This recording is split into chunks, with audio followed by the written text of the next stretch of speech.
Olá pessoal, bem-vindos a mais uma revisão de bloco. Vamos tentar aqui colocar os pontos principais, os blocos 5 a 10. Obviamente a gente não consegue colocar toda a matéria de uma forma aí, global, né? Alguns pontos vão faltar, mas a gente tenta colocar os pontos principais, o que sempre cai na prova do TEA. Lembrar que a gente vai ter uma prova com 60 questões e este ano múltipla escolha, tá? Então uma alternativa só vai estar certo. Até 2017 a gente teve, até 2019 tivemos a prova como verdadeiro ou falso, né? E esse ano volta para múltipla escolhas. Nosso primeiro bloco, sistema respiratório, fizemos aí essas aulas importantes. Eu coloco sempre aqui essa questão muito importante, só que é uma questão que caiu no TSA, mostrando aí a espirometria de pacientes com DPOC. Então lembrar que o paciente com DPOC tem uma ventilação com esse padrão obstrutivo, e esse padrão diminui lá o VEF no primeiro segundo, tá? Então tem uma redução do VEF, e eu tenho uma redução do VEF que acaba sendo maior do que da capacidade vital funcional. Alguns textos você vai ver que elas podem cair juntas, né?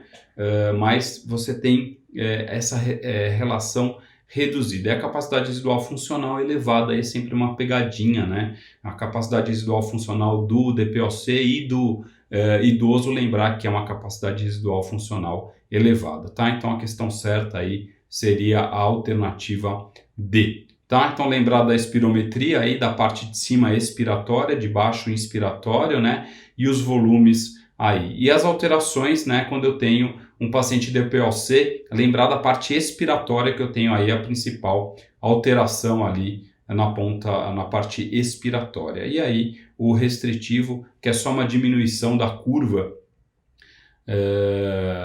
em relação ao padrão normal. Tá? Então estão aí as provas de função pulmonar, decorem isso, tá? Essas formas, porque elas podem cair nas provas, né? Tá ali a obstrução fixa de grandes vias aéreas e a obstrução variável extratorácica. Coloquei aqui uma outra questão interessante também, uma questão até de TSA, um paciente que entra num broncoespasmo grave.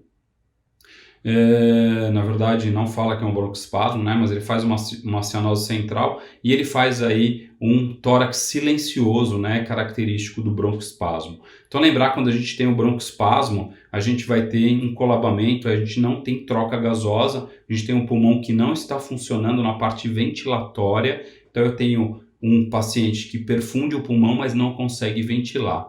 Então qual que é o mecanismo aí relacionado ao broncoespasmo? Então, a alternativa certa aí é quando eu tenho uma tendência ao zero, né? O broncoespasmo, uma tendência ao zero. A gente consegue ver bem isso aqui, ó, quando eu tenho a ventilação perfusão normal aproximadamente de 1, né? Na verdade é 0,8, né? Mas eu posso ter um padrão aí do broncoespasmo, onde eu tenho um shunt, né? Tem um colabamento dos meus alvéolos, tenho um broncoespasmo, não tenho ventilação, então uma tendência a zero, e aqui o efeito espaço morto, quando tem uma tendência da ventilação perfusão ao infinito. Lembrar que eu também sempre tenho as minhas ventilações indefinidas, são unidades silenciosas, que a gente chama aqui, quando eu tenho a ventilação e a perfusão ausentes em algumas unidades aí, alvéolo capilares, tá? Essa é a unidade silente. No TSA também caiu uma outra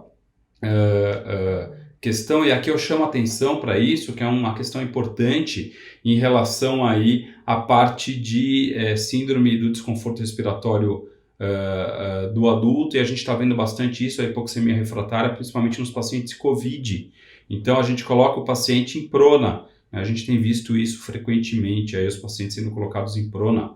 Então a gente tem aí por que melhora a hipoxemia desses pacientes, né? Porque você melhora a performance, melhora a complacência da caixa torácica, aumenta a perfusão, ou você reposiciona os pulmões em uma relação não independente. Então, a resposta aqui é D, né? Você posiciona o pulmão em 2/3 do pulmão em uma situação não dependente, você melhora a ventilação e perfusão desses pacientes, por isso que eles têm uma melhora da hipoxemia e das relações da frequência da FI com a PaO2, tá? Então lembrem-se disso, que é uma parte aí super importante quando a gente vai falar de hipoxemia refratária na ventilação mecânica, lembrar desse ponto aí importante. Aqui uma questão de via aérea, né, que é sempre você tem que lembrar da via aérea, que é uma questão que sempre pode cair nas provas, aliás, vai cair na prova do TSE, do TEA, perdão, apesar de ser uma questão do TSA, pode cair na questão do TEA, é uma questão relativamente fácil, falando sobre já um paciente com uma via aérea difícil prevista, né, e que está indo para uma cirurgia de apendicectomia. Lembrar que aqui é uma cirurgia, é um paciente aí, aliás, é um paciente com uma hérnia de hiato, né, com fator de risco aí para aspiração, né, e aqui se opta por uma intubação oral com o paciente acordado e uso da fibroscopia flexível, né. Então, por que a gente faz o bloqueio desse paciente? Qual que é o bloqueio que eu tenho que fazer nesse paciente para garantir essa via aérea? Então, aqui a resposta é glossofaríngeo. Por quê? Porque os outros bloqueios, nesse paciente aqui, que é um paciente de risco, eles tiram o reflexo de via aérea. Então, no paciente que tem um fator de risco para aspiração ou está com o estômago cheio, eu não posso fazer bloqueios que tirem o reflexo, tá? Então, o transtraqueal, aí o esfenopalatino e o laringeu superior são passíveis aí de problema com isso. Então, via aérea difícil prevista, lembrar sempre da intubação acordada, anestesia tópica, sedação, e a gente não usa os bloqueios aí que acabam com o nosso reflexo de via aérea. Tem aí os bloqueios que a gente conhece muito bem. Lembrar aí na via aérea difícil reconhecida, lembrar sempre de fazer técnicas não invasivas com o paciente acordado, né? Caso isso não seja possível, geralmente a gente cancela a cirurgia, a gente não faz uma traqueostomia nesse paciente, aí a gente tenta novamente entubá-lo de uma outra forma, mas fazer uma traqueostomia é muito radical aí nesse paciente, tá? Então a gente tem que pensar até chegar no ponto aí das técnicas invasivas, é sempre nossa última opção. Aqui um outro ponto também relacionado aí à via aérea difícil, dessa mulher de 46 anos que está em sepsis, né, e precisa ser operada. Ela é induzida e não consegue ser entubada, né, mas ela continua sendo ventilada, consegue ser ventilada. E ele dá uma série de dispositivos aí para você tentar entubar essa paciente, mas ela não consegue ser entubada de jeito nenhum.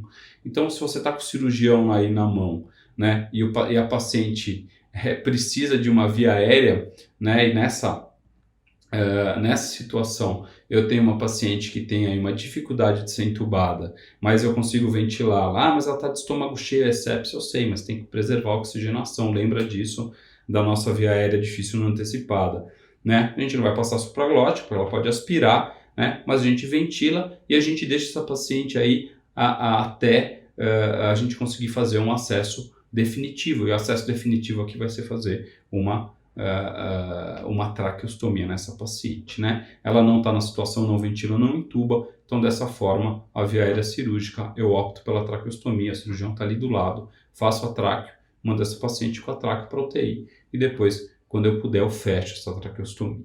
Uma questão também legal aqui é de cirurgia torácica, né? Numa paciente de 59 anos, 45 quilos, está submetida a uma lobectomia inferior. Está sendo ventilada em ventilação, está com ventilação monopulmonar e ela começa a desaturar, né? Uma saturação de 86%.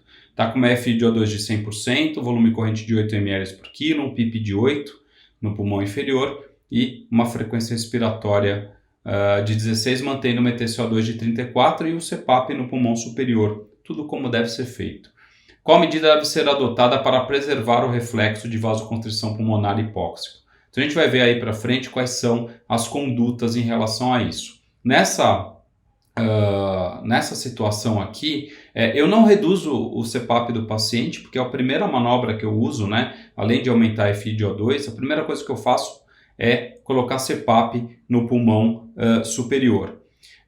Não hiperventilo, que hiperventilar piora a minha vasoconstrição pulmonar hipóxica. Também não aumento o PIP, porque o PIP tem um limite. Se você aumenta muito o PIP, você acaba hiperdistendendo alguns alvéolos, você piora também a vasoconstrição pulmonar hipóxica. Então aqui o ideal é você evitar sobrecarga hídrica. Tá aí a inibição da vasoconstrição pulmonar hipóxica. Anestésicos inalatórios são questionáveis, tá? In vitro eles inibem, mas não é uma contraindicação absoluta se usar durante a cirurgia com ventilação monopulmonar.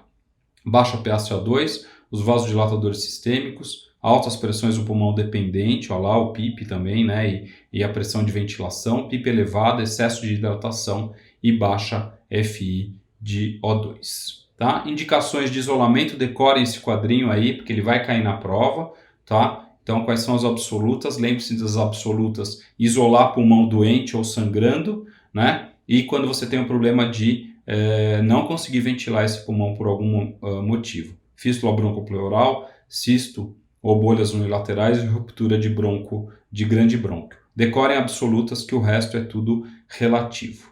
Tá? E aqui manobra do combate da hipoxemia, né? Então colocar FI de O2 de 100%, checar o posicionamento de tubo, diminuir inalatório, uma possibilidade aí, recrutamento manual, colocar o PIP no pulmão que está sendo ventilado, no pulmão de baixo, pulmão dependente, CPAP no pulmão não dependente, essa é a manobra mais efetiva, insuflação intermitente, se você não conseguir com nenhuma dessas manobras, e a ligadura da artéria pulmonar do pulmão não dependente de cima, onde está tendo a maior deficiência de ventilação, perfusão, e uma possibilidade também a utilização do óxido nítrico.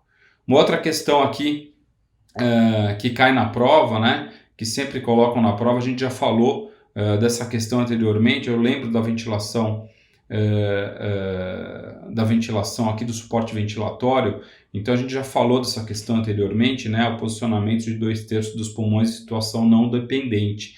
Então, quando a gente coloca o paciente em prona, a gente tem melhora dessa hipoxemia. Então, lembrar da síndrome da angústia respiratória aguda, a hipoxemia refratária, né? E a gente faz aí uma conduta ventilatória para tentar melhorar essa ventilação desse paciente. Então, uma das condutas aí é colocar em prona. A gente tem colocado muito paciente em prona por causa do COVID, né? E a última possibilidade aqui é a ECMO, né?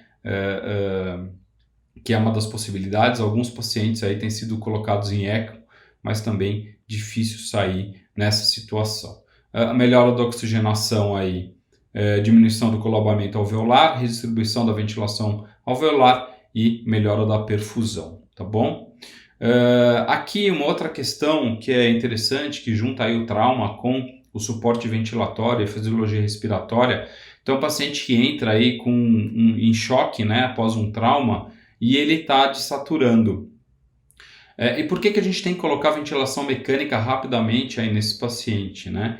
Para quê? Para melhorar a perfusão visceral, para otimizar a débito cardíaco, ou para reduzir o espaço morto pulmonar, ou para evitar o agravamento da hipóxia por fadiga muscular. Então, lembrar, quando a gente tem choque, a gente tem aí uma alteração importante do fluxo sanguíneo, a gente desvia bastante sangue para parte cerebral, parte do miocárdio, e a gente não leva isso muito para a musculatura. Então, o fluxo sanguíneo é desviado para a musculatura. Dessa forma, como eu não tenho sangue chegando, eu não tenho aporte de oxigênio, eu tenho uma tendência a fazer fadiga muscular mais rapidamente. Por isso a gente intuba rapidamente esse paciente para evitar que ele piore a parte muscular e aí piore também a hipóxia, e aí eu pioro o meu quadro do paciente. Então aqui, evite o agravamento da hipóxia, é uma questão aí muito bem pensada em relação a isso. Então lembre-se, no suporte ventilatório,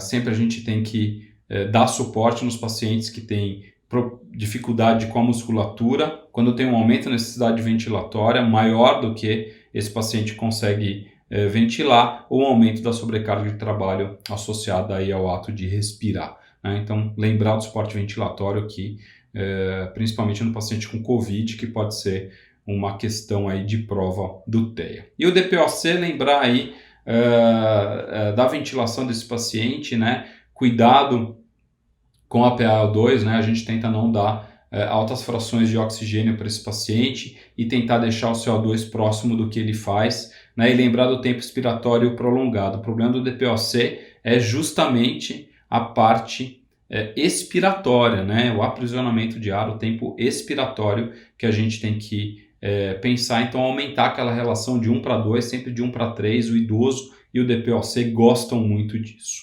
Coloquei aqui a capnometria, a capnografia também, as alterações que a gente pode ter nessa curva aqui, já tem uma curva alterada aí, com paciente com problema aí, geralmente na válvula expiratória ou na troca da calçodada. A gente vai falar mais disso aqui para frente. Então está aqui a capnografia, lembrar da parte expiratória, onde eu tenho o CO2, as fases, né, relacionadas à parte expiratória, e aqui a parte inspiratória, onde eu estou zerado em relação ao meu CO2. Então o CO2 sempre tem que ser a minha inspiração, aquele EtCO2, não o EtCO2, mas a inspiração FI de CO2 sempre tem que ser igual a zero, tá? Aqui a minha linha passou um pouquinho, mas ela sempre tem que estar ali no zero, tá bom? Então a parte expiratória, inspiratória, e aí é onde se mede a capnometria, onde se mede o EtCO2, que aparece o númerozinho,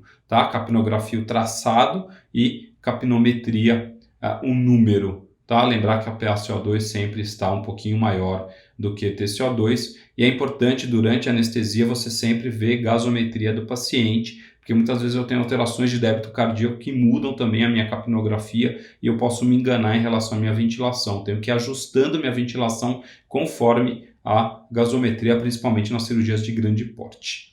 Ok? Aqui um paciente que é extubado, né, acidentalmente, aí não tem mais retorno de CO2, né, a extubação. Aqui um paciente que está começando a reter CO2, eu tenho que ficar de olho nesse paciente. Ou estou fazendo uma hipoventilação, estou ventilando mal, ou estou tendo algum aumento no metabolismo. Cuidado com essa curva, se você estiver usando inalatório ou usou succinilcolina, uma chance grande de poder ser a hipertermia maligna. Mesmo você aumentando a frequência respiratória, ajustando o volume corrente, você aumenta o CO2 ainda. Tá? E quando o paciente está hipotenso ou tem um choque, depois começa a reperfundir, geralmente a melhora da perfusão, né? Uma relação direta com o débito cardíaco aumenta aí o meu CO2, né? Melhora do transporte também do CO2. Aqui a hiperventilação, né? Quando eu começo a hiperventilar o meu paciente, eu diminuo o meu CO2 ou a queda do metabolismo até uma hipotensão, né? O paciente fica hipotenso e vê lá a sua queda de CO2 na capnografia, também embolia pulmonar, que pode sumir totalmente ou choque.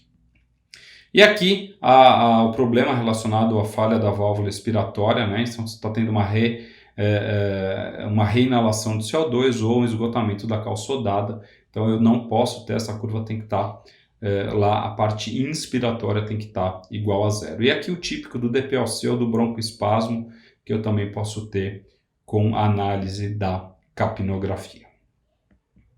E aqui por último, né, a prova de função pulmonar, a gente já viu essa curva lá inicialmente, né, lembrar ali daquela fase do fluxo respiratório forçado de 25% a 75%, ela é muito importante porque ela mostra aí a parte relacionada à parte involuntária do paciente, né, não tem como ele tentar mascarar a prova de função pulmonar aí nesse intervalo, então a importância desse intervalo.